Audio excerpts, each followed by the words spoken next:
Let's talk about the most important vitamin for the heart. It's vitamin E. The vitamin E that I would recommend is called tocotrienols as compared to tocopherols.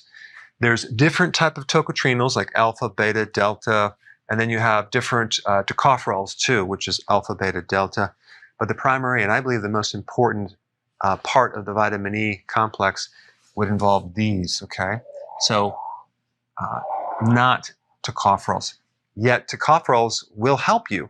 And so I'm not saying don't consume those, but if you had a choice, this is way better. It works faster and it's deeper and it's a more powerful antioxidant. What food has the most vitamin E? Wheat germ, okay? Where does wheat germ come in? Wheat, as in wheat flour. That makes bread, pasta, cereal, crackers, biscuits, waffles, pancakes, things like that. Of course, vitamin E is already oxidized in these foods. So when you consume these foods, you're not going to get any vitamin E. In fact, it's going to deplete you of vitamin E. So consuming flour products, okay, because you take this grain that has the vitamin E and you grind it up and you expose it to air, you oxidize it, right? And then you heat it, you destroy the vitamin E. Vitamin E is very sensitive to heat and oxygen. So when you consume the flour products, you can create a deficiency of vitamin E and create problems with the heart.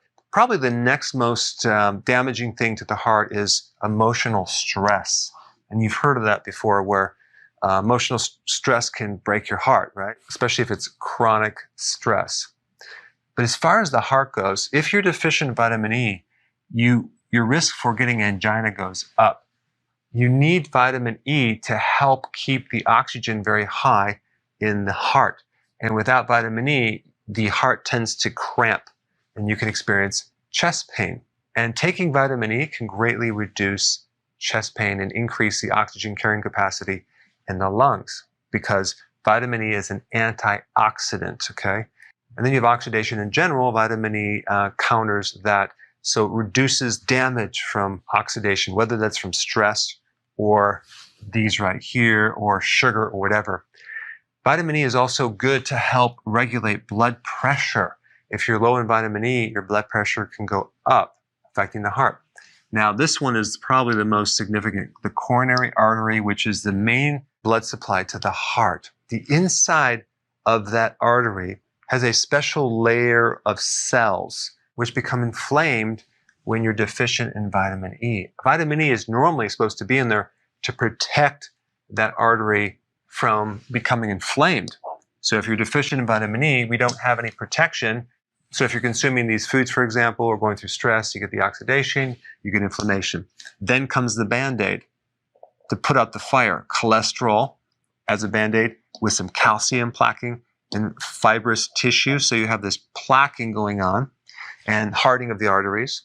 And you can even develop clots. Now, vitamin E typically thins the blood, preventing clots. So it also helps to decrease the risk of stroke. It also can help reduce the risk of atrial fibrillation. So it helps the rhythm of the heart. So you can see, it's very evident that vitamin E has very wide spectrum benefits. And so keep your carbs low, avoid flour products and sugar, try to maintain low stress. And if you need to take some vitamin E, this is the version I would take. I don't have any brand recommendations, but you'll have to just do your own research to pick the brand that makes the most sense to you.